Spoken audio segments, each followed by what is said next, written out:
America और Israel के हमलों में ईरान के supreme leader Ayatollah Ali Khamenei शहीद हो गए हैं। The Supreme Leader Ayatollah Ali Khamenei has been killed. Supreme Leader Ayatollah Khamenei has been killed. Iran के supreme leader Ayatollah Ali Khamenei इस हमले में मार दिए गए। 28 फरवरी 2026 ये वो तारीख है जिसे दुनिया की हिस्ट्री में हमेशा याद रखा जाएगा। 28 फरवरी 2026 की सुबह तेहरान के आसमान पर जो तूफान आया उसने पूरी दुनिया का पावर बैलेंस हिला कर रख दिया। अमेरिका और इजराइल की जॉइंट मिलिट्री ऑपरेशन, जिसे ऑपरेशन एपिक फ्यूरी का नाम दिया गया, ने ईरान पर एक बड़े पैमाने पर हमला किया। टारगेट्स में ईरान के nuclear facilities, missile manufacturing sites और सीनियर मिलिट्री लीडरशिप शामिल थी। लेकिन सबसे बड़ी खबर जो दुनिया को हिला गई वो ये थी, ईरान के supreme leader Ayatollah Ali Khamenei इस हमले में मार दिए गए। अमेरिकन प्रेसिडेंट डोनाल्ड ट्रंप ने खुद सोशल मीडिया पर यह तस्दीक की। इजरायली ऑफिशियल्स ने भी कंफर्म किया कि ख़ामेनी की सिक्योर कंपाउंड को डायरेक्टली टारगेट किया गया था। ईरानी स्टेट मीडिया ने भी कुछ डिले के बाद इस खबर की तस्दीक कर दी। सिर्फ सुप्रीम लीडर नहीं बल्कि ईरान की पूरी टॉप मिलिट्री और सिक्योरिटी लीडरशिप इस हमले की जेर में आई।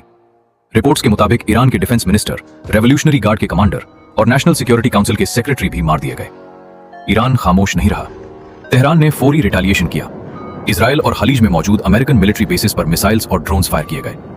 कतर, बहरीन, यूएई, कुवैत, इन तमाम मुल्कों में जो अमेरिकन फोर्सेस मौजूद हैं वो भी ईरान की रिटेलिएशन की जेर में आए।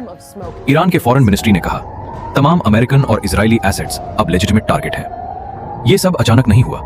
जून 2025 में इजराइल ने पहली बार ईरान के न्यूक्लियर फैसिलिटीज पर स्ट्राइक की थी। अमेरिका जून 21 को उस कॉन्फ्लिक्ट में शामिल हुआ था। एक करीबी सीजफायर के बाद फरवरी 2026 में डिप्लोमेटिक टॉक्स फिर शुरू हुए, मगर 27 फरवरी को जिनीवा में न्यूक्लियर नेगोशिएशंस फेल हो गए और एक दिन बाद 28 फरवरी को यह ऑपरेशन लॉन्च हो गया। यूनाइटेड नेशंस सेक्रेटरी जनरल ने इस हमले की सख्ती से मजम्मत की और कहा, यह एक ग्लोबल कैटास्ट्रोफी की तरफ ले जा सकता है। रशिया और चाइना ने इस एक्शन को इंटरनेशनल लॉ की खिलाफ वर्जी करार दिया। यूएन सिक्योरिटी काउंसिल की इमरजेंसी मीटिंग बुला ली गई। ऑयल प्राइसेस तेजी से बढ़ गई।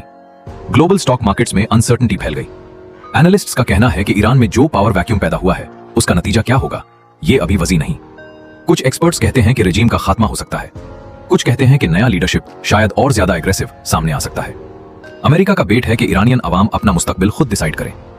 शुक्रिया और अल्लाह हाफिज।